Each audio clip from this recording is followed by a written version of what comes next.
त्र्यंबकेश्वर तालुक्यातील ठाणापाडा येथे आयोजित पाणी परिषदेत जलव्यवस्थापन व पाणी हक्काच्या मुद्द्यावर सखोल चर्चा झाली. परिषदेला स्थानिक अधिकारी, शिक्षक, डॉक्टर आणि ग्रामस्थ मोठ्या संख्येने उपस्थित होते. बैठकीचे अध्यक्षस्थान इरफान शेख यांनी भूषविले. परिसरात दरवर्षी 2800 ते 3100 मिलीमीटर पाऊस पडत असतानाही पाण्याचे योग्य साठवण व नियोजन होत नसल्याबाबत ग्रामस्थांनी नाराजी व्यक्त केली.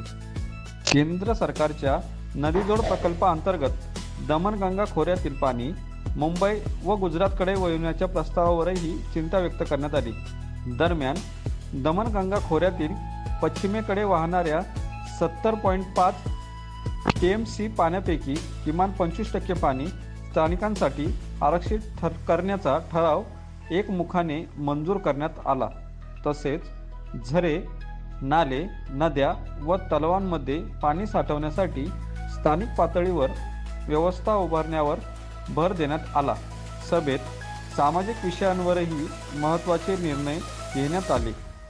लग्न समारंभ साधेपणाने पार पाडणे, DJ, दारूबंदी व अनावश्यक खर्च टाळणे तसेच पळवापळवीच्या घटना रोखण्याचा निर्धार व्यक्त करण्यात आला. अध्यक्ष इरफान शेख यांनी आरक्षित पाणी जपून भविष्यासाठी योग्य नियोजन करणे आवश्यक आहे असे आवाहन केले. या परिषदेमुळे तालुक्यातील जलप्रश्न पुन्हा एकदा ऐरणीवर आले आहे. ते पाणी मुंबईला द्यायचं असं त्या नदीजोड प्रकल्पामध्ये त्यांनी प्रस्तावित केलं आहे. आता जर हे पाणी मुंबईला जर दिलं तर त्यामध्ये एक मोजमाप राहतं. जसं आपण लिटरचं माप आपल्या सगळ्यांना माहीत आहे, तसं एक TMC नावाचं आहे, जे त्याला मोजमापचं एक साधन म्हणतो आपण. त्याच्यामध्ये 29 अब्ज लिटर पाणी राहतं. असं 29 अब्ज लिटरचं 30 TMC एवढं पाणी मुंबईला जाणार आहे. शिक्षक वगैरे यांना समजेल, जरा काही बिचारे ज्यांना शिक्षणाचं हे नाही त्यांना आयडिया येणार नाही, पण आपण एक आपल्या कानावरून गेलं पाहिजे म्हणून हे सगळं सांगायचं आहे. तर 30 TMC पाणी मुंबईला द्यायचं. आता आपलं मधुबन डॅम इथं दमणमध्ये आहे, तो गुजरातमध्ये नाही, तो दमणमध्ये आहे. आणि त्याचं जे पाणी आहे ते 20 TMC आहे, म्हणजे 50 TMC पाणी जात आहे. आता राहिलेलं 7 TMC पाणी हे जे इथं बुगदपाडा धरण आपल्याला माहीत असेल, ते बुगदला तिथं धरण बनवायचं आणि हे पाणी इथं जे अडणार ते गुजरातमध्ये बोगद्या मार्गे न्यायचं.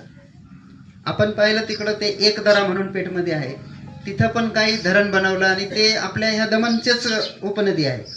त्या पाणी घ्यायचं आणि ते पण नाशिक जिल्ह्याच्या पूर्व भागात न्यायचं, तिकडं जळगावमध्ये न्यायचं. म्हणजे आपलं जे पाणी आहे हे मुंबईला जाणार, गुजरातला जाणार, नाशिक जिल्हा किंवा जळगाव जिल्ह्याला जाणार. मग हे जर हिशोब आपण पाहिला तर 20 लिटर आपला 20 TMC मधुबन, 30 मुंबई. आणि सरकारचं म्हणणं आहे 2018मध्ये जेव्हा आम्ही पायी मुंबईला गेलो तेव्हा हा विषय आम्ही टाकला होता का पश्चिमेकडे जाणारं पाणी अडवा आणि स्थानिक लोकांना द्या. तर त्यावेळेस सरकारने सांगितलं का 57 TMC पाणी आहे. आता 50 हे होत आहे, राहिलेलं गुजरातला जाणार, बाकीचं जळगावला जाणार, म्हणजे 7 तेही संपतं. तर स्थानिक माणसाच्या हातात राहतं काय? आपल्या लक्षात आलं ना. आणि जर जेवढं पाणी आहे तेवढं बाहेर जाणार आहे तर स्थानिक लोकांना त्याचा उपयोग होणार नसेल तर आज आपण जे पाहतो का ज्या भागात जोही माणूस राहणार आहे तिथली जमीन असेल, तिथलं जंगल असेल, तिथलं पाणी असेल, ह्या सगळ्याचा मालक तो आहे.